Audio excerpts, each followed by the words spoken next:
All right, guys, we are back for our fourth and penultimate segment of tonight on this GSMC Golf Podcast here, where we'll be talking about the history of Valhalla.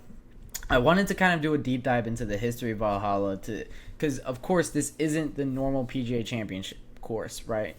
There is no normal PGA Championship course. It kind of cycles. But it's going to be interesting. I thought it would be interesting to see the past winners, how they played, what they ended up shooting, and how they were able to win.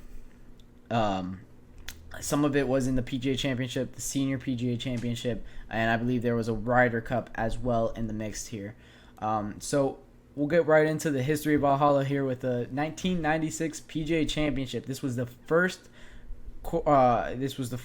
first PGA Tour event played at Valhalla in Louisville, Kentucky. It was played at a par 72. So, they had a lot easier time then than they are now. Mark Brooks was able to beat Kenny Perry in a playoff with a winning score of 11 under. That was the first look of it. 11 under. They realized, hey, this is a good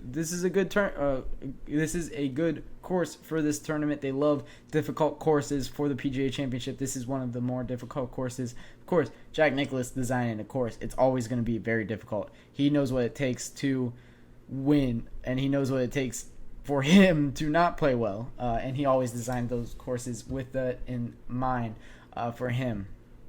And then in the 2000 PGA Championship, maybe the most historic golf moment was seen here. It was in a playoff where Tiger Woods, with his third leg of 4 in his Tiger Slam, beats Bob May. He walked it in, pointing it in. This was such an amazing moment. A lot of people know exactly what I'm talking about with the walking it in and then pointing like that. He finished 18 under to win it in a playoff. So yeah, this was the third leg of his Tiger Slam. Of course, Tiger Slam, he won the U.S. Open, the Open Championship, the PGA Championship, and then he won the 2001 Masters. So he held all 4 major trophies at one time. Only person to ever do that. That's why it's called the Tiger Slam. Somebody else in the ring is trying to do that this week. Scotty Scheffler is trying to continue his march towards 4 major championship. He currently holds the Master green jacket. He is definitely capable of doing it as well. 2004 was the next time we saw Valhalla used. It was in the Senior PGA Championship. Hale Irwin was the one that won this, 8 under. It was the Senior PGA Championship, so I'm not going to talk about that too much. Not too documented on that event. And then in 2008, it was the Ryder Cup. Of course, Ryder Cup, one of the most fun environments in all of golf. Everybody loves watching the Ryder Cup. It's just so much fun. The U.S. versus Europe in match play. Going into this, Europe won 3 times in a row. Of course, this is kind of the Jose Maria kind of looking Europe. He was one of the greatest golfers in the world at this time, but Jim Furyk was who was able to lock up this event with a star-studded USA team in this 2008 Ryder Cup. I believe Phil Mickelson and Tiger Woods were both on this team as well. So yeah, it was an absolute historic Ryder Cup that was played at Valhalla. It proved to be a very difficult one, but USA won by about 5 matches is what they won by. So yeah. That was the 2008 Ryder Cup at Valhalla. 2011 Senior PGA Championship. Tom Watson won this one, 10 under, won in a playoff. So playoff there.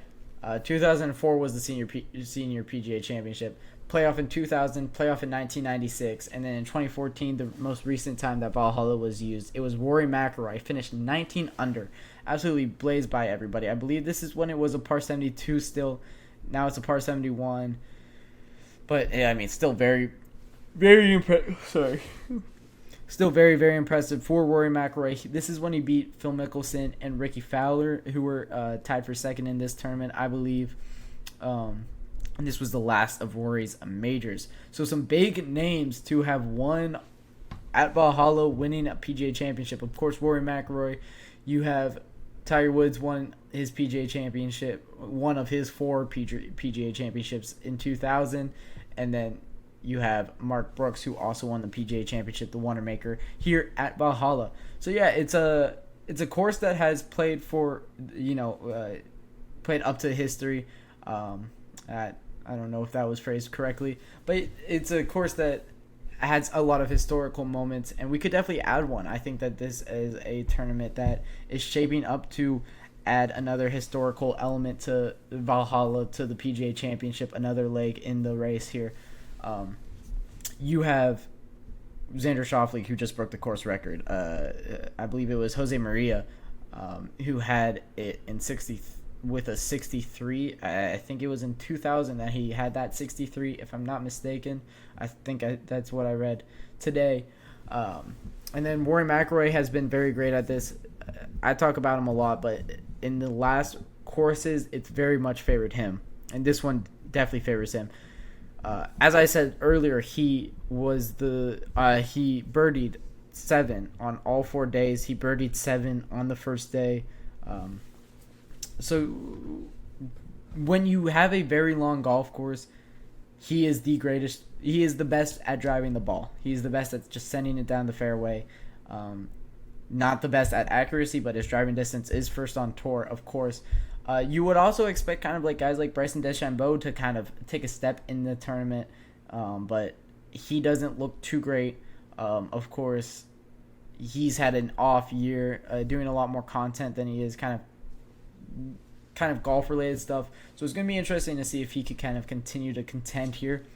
But yeah, Valhalla has been a amazing destination for kind of big time events, big time wins. We talk about that 2000 PGA Championship. That's the third of 4 legs. It was played in August, the PGA Championship. That's why it was the third of 4 legs in the Tiger Slam.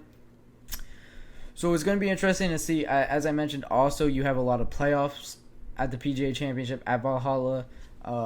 I would love to see one this week with, I think Xander Schauffele could be in the mix, Scotty Scheffler, Rory McIlroy. I think there's going to be so many great names at the top of the leaderboard. That's kind of what a golf course like this does. Turns out a lot of great names. A lot of people are playing very good golf. So when I come back, we're going to be talking about my picks and predictions to win the PGA Championship this week, and I will give you who I believe will be the winner come Sunday. Stick around for that.